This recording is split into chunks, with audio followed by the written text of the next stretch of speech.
So we are running out of time. I do want to touch on this because I don't really want to push it back much further here. We don't have to spend too much time on this. I thought it was just an interesting topic. I will. We don't have to read this out loud. If you are interested in hearing what Dan Heiberg has to say, go back to episode 9 or 10, I believe. He left a comment on it. We were talking about media essentially, and he brings up this factor that we did not maybe include in our thought process, which is non-playing fans of disc golf and how it can be sometimes difficult to understand what's going on the courses. So we asked him how can we do better, and he gave us some ideas. So I'm basically just going to ask you guys the same question: how can we as a media do better to showcase these pros and amateurs playing on these courses for people that don't necessarily play the sport or understand the sport as well as those who do? Can I read just like a briefly Yes. edited, like an abridged version of this comic? Because I think there's a lot of really good stuff in here. 100%. And thank you for listening, Dan. Yes. You might be one of our only non-regular playing disc golfers listening, so you're Not the man, even a disc golfer. Yeah. So he says you guys need to consider the spectator factor, basically. If you want the sport to become exposed to a bigger audience, you have to accommodate that audience, and not everyone is going to play or travel to events.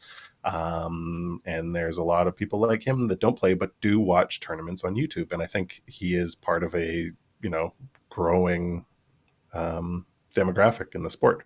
Better graphics are needed to show where the basket is located, so I know where the player is hoping to land.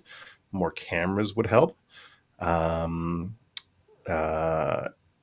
He has, since he has two son-in-laws playing the sport, he immersed himself into the sport, and I have it on good authority that one of his son-in-laws is going to be on coverage on Park to Pro very soon, so stay tuned. There's no national network coverage yet. Fingers crossed. But the people that are creating content are doing their best, and that's great. But there are things like a hole diagram, having a map of the hole visible, or some sort of visualization of the hole as the hole is being played.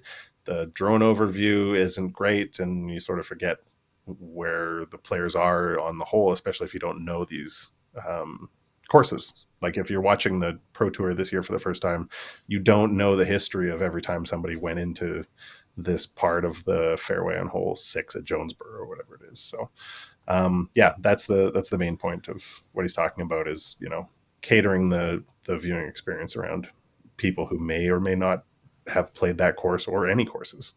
So thanks, Dan.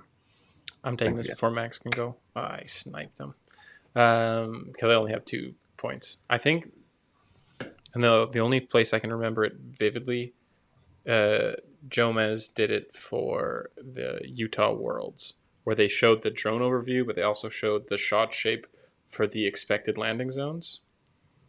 1, that'll help a lot. 2, you could take essentially what would be like a high quality T-sign style map, like a Park Pro T-sign quality. We're talking a good one here. Disc golf. And stay tuned to our socials for a release of our T-signs that are coming out. And then just have like a little glowy dot on the whole map of where the camera has the player standing at the time. So you know that, okay, I can see the shape. This guy's got to throw a big sidearm around the corner or what have you. So they can kind of see the challenge and what's going on. Otherwise, I don't really have a good answer. I mean, the rest is just, it's going to come with time and money and exposure. Like national network, like we're trying. We want to be there. Like it's not our decision not to be on national television.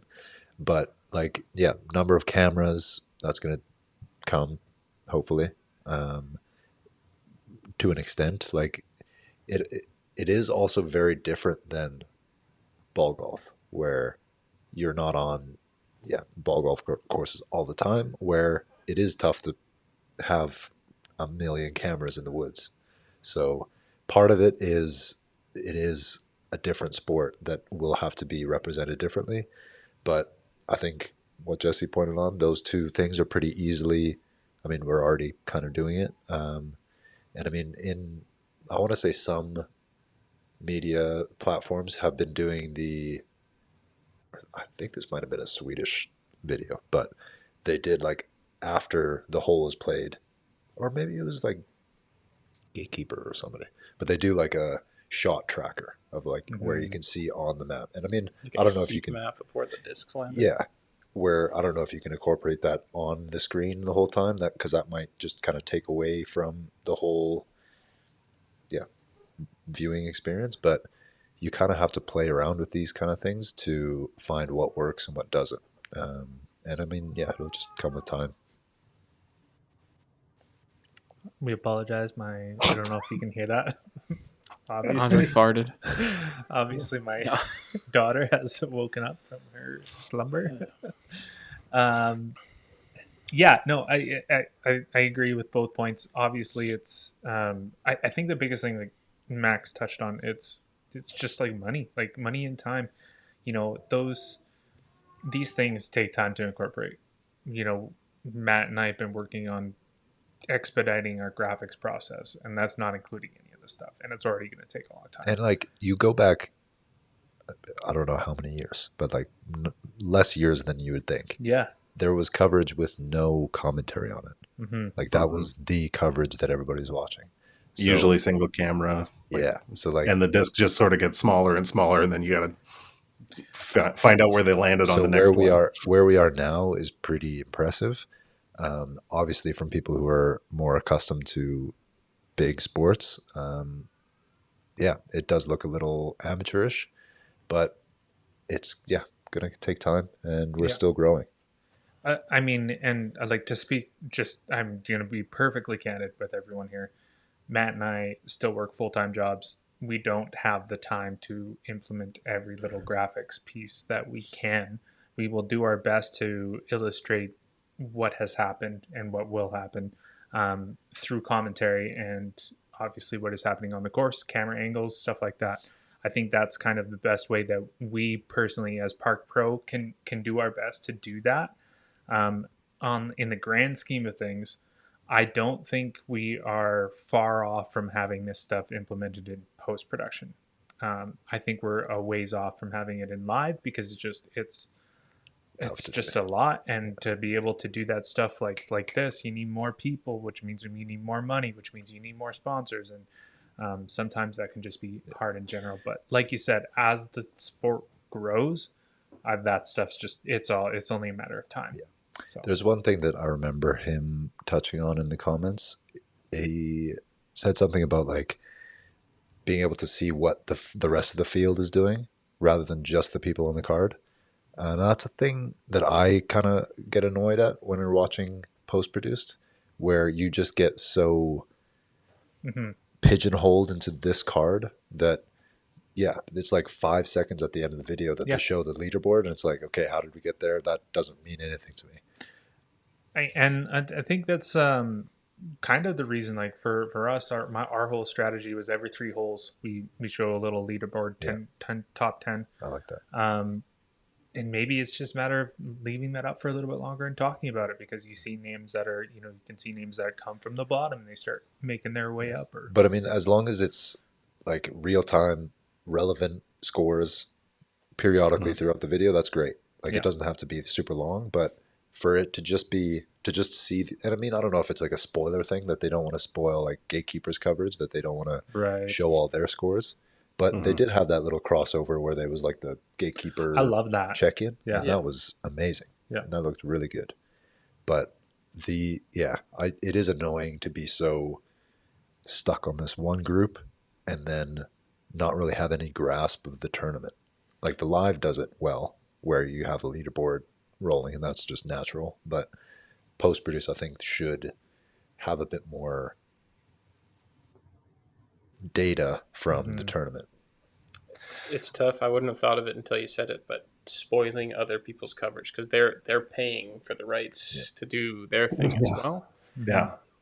But Yeah, like a little check-in with who's doing well. It's extra annoying on round one feature cards because those 4 guys can play out, and they can't. They might not be in the top 10. You And get so then, invested like, in this thing, and then it's like, yeah, and Luke Sampson is your current leader at 12 Yeah. under, and he played out of his Okay. mind, and you'll never believe the shots that he made, and And unfortunately, not you'll never see them either. it's not like we need another camera. Like, obviously, it would be great if we could get a camera on them, and they do that for live when somebody's having a hot round. They send a runner out there and hopefully get some good coverage. But yeah, just to like have a grasp of what's going on would be nice. I think you'll probably eventually, because this year we've already seen the FPO and MPO being merged into Jomez Pro, who are so far above and beyond the presence in the market than the other post-produced companies in the States.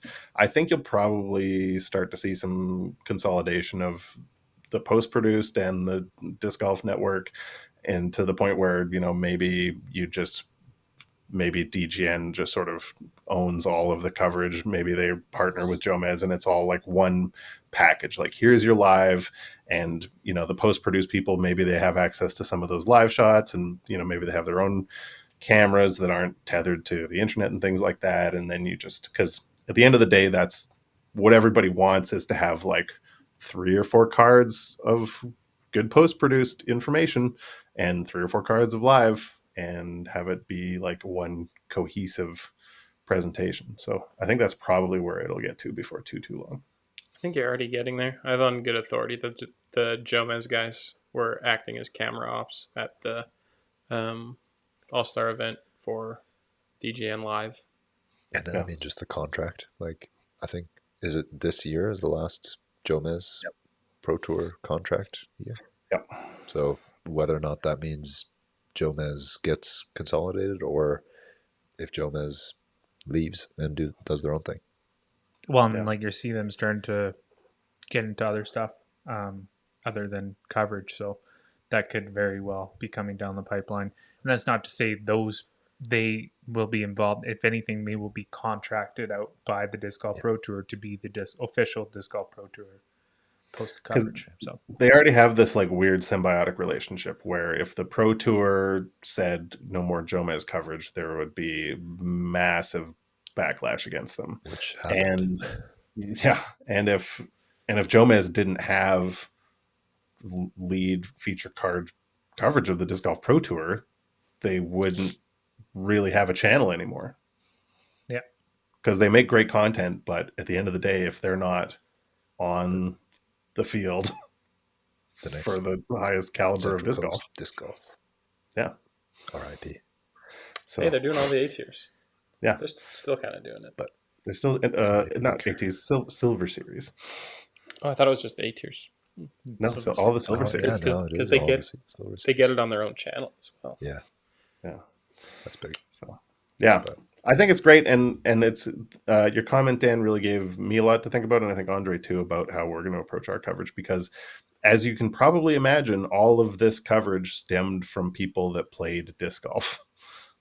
So it's the entire infrastructure around disc golf media has been, up until probably this last couple of years, really been geared towards people that already played the sport. Like I don't think it would have occurred to anybody until the pandemic that like this could be an entertainment venue for people that aren't playing the sport. Yeah. So it's given us a lot to think about. I did want to touch one more thing about Jomez and the Disc Golf Pro Tour relationship. I do believe the Disc Golf Pro Tour, when they are selling their sponsorships to people, they are including Jomez in that, because a lot of their on-course assets are being showed on Jomez, and that is another negotiating tactic that they can use to then up their sponsorship dollars and get more. So it just makes sense currently for the Disc Golf Pro Tour to have Jomez there as well. So just want to make sure that little point got there.